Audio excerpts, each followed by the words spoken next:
Welcome to this week's Chubby Wong Dong. In this episode, we're carrying on with the ab work. Last week we did sit-ups. This week we're doing all exercises lying on your back. And the reason we mix up the sit-ups is because your ab and your core area in general is huge. So you need to do different exercises to make sure you're working all muscle groups. So in these exercises, try and stabilize your upper body so you don't rock too much.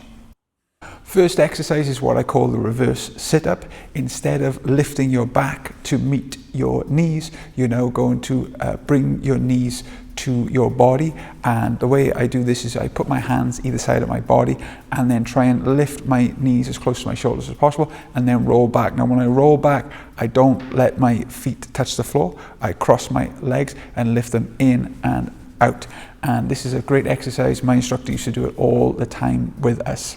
Now this next exercise is a variation on that, where you cross your legs in a figure four, and what I like about this is because you're doing two things at once. You're getting a great ab workout, but you're also stretching out your hip, and this could be great before training, especially if you have stiff, tight hips.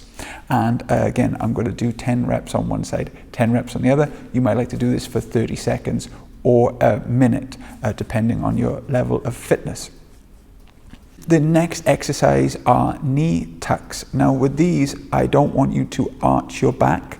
A lot of times we take away from the back by arching the back and we compensate. So try and keep what they say in yoga is keep your spine neutral, and that is not pushed down to the floor or not lifted, but make sure your back's not arching in and out as you're bringing your knees in and out.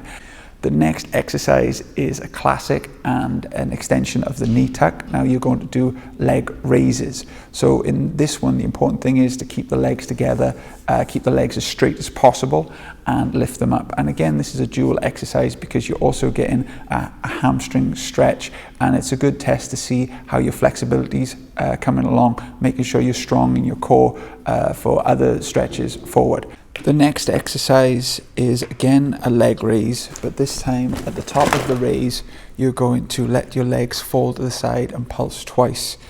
This is really good for building up the muscles of your inside leg, your adductors, and also opens up your hips, ready for kicking later in class.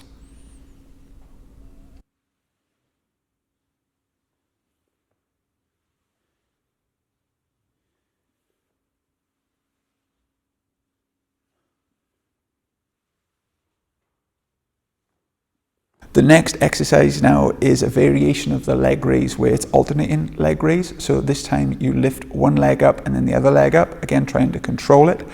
You don't have to do this variation I'm doing, but what I'm doing is I'm bringing my hands to the opposite leg, and this can give a good twist to make sure your oblique and side abdominal muscles are working as well. And again, slow and controlled. This one is where your legs start at 90 and the resting point is 90 degrees as well. You're then going to use your hands as a brace and then lift your legs up as high as possible, rolling onto your shoulders, and then return. So this is starting to work the back of the core now, and is a very different kind of ab exercise. And again, don't let your legs swing forward. The leg raise, make sure they stay at 90 and lift up.